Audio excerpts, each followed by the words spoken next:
इस वीडियो में हम केरल हाई कोर्ट के 2021 के एक फैसले की बात करेंगे, जहां पर ये सवाल था कि अगर पति और उसके घर वालों पर पत्नी दहेज का केस लगाती है तो क्या पति को एंटीसिपेटरी बेल दी जा सकती है या फिर नहीं। तो बात हो रही है बहुत ही गंभीर अपराध की, जो है दहेज केस की। जब इस तरह के मामले सामने आते हैं तो एक शादीशुदा महिला जिसके ससुराल से दहेज की मांग की जाती है, उसे रहने नहीं दिया जाता। और जब उसे घर से निकाल दिया जाता है तो ये समाज में बहुत ही गलत मैसेज भेजता है। कुछ इसी तरह का मामला आया था केरल हाई कोर्ट में। केस का टाइटल है doctor Sijo Rajan RV versus state of Kerala case.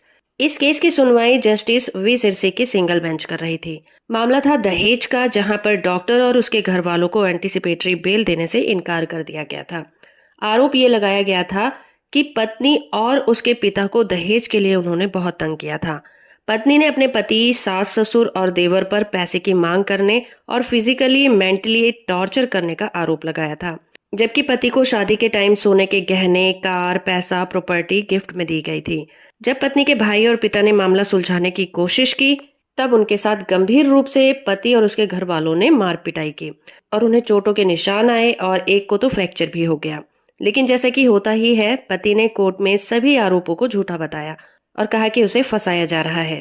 पत्नी सिर्फ ऐसा कह रही है ताकि वो अलग रह सके। कोर्ट ने दोनों तरफ की दलीलों को सुना और कहा कि हमारे देश में जो मैरिड वुमेन हैं, उनके ससुराल वालों के रवैये में बहुत ज्यादा सुधार देखने को नहीं मिलता है, चाहे जमाना कितना भी मॉडर्न क्यों ना हो गया हो। महिलाओं के साथ आज भी फिजिकल और मेंटल क्रुएल्टी की जाती है। उन पर दबाव भी बनाया जाता है ताकि वो अपने मायके से ज्यादा पैसा ला सके।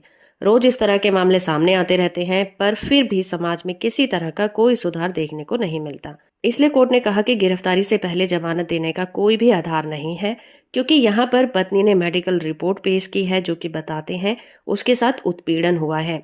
इसीलिए कोर्ट ने एंटीसिपेटरी बेल की जो याचिका थी उसे खारिज कर दिया था।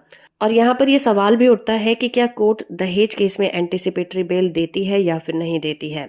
तो जहां पर कोर्ट को ऐसा लगता है कि केस में जान नहीं है, केस में रिलेटेड एविडेंस पेश नहीं किए गए हैं और कोर्ट को महसूस होता है कि मामला झूठा भी हो सकता है, वहां पर केस से रिलेटेड सभी फैक्ट्स को देखने के बाद ही कोर्ट ये डिसाइड कर सकती है कि पति को अरेस्ट करना चाहिए या फिर उसे एंटीसिपेटरी बेल दे देनी चाहिए। वीडियो इन्फॉर्मेटिव है तो आप इसे लाइक, शेयर और चैनल को सब्सक्राइब करना बिल्कुल मत भूलिएगा।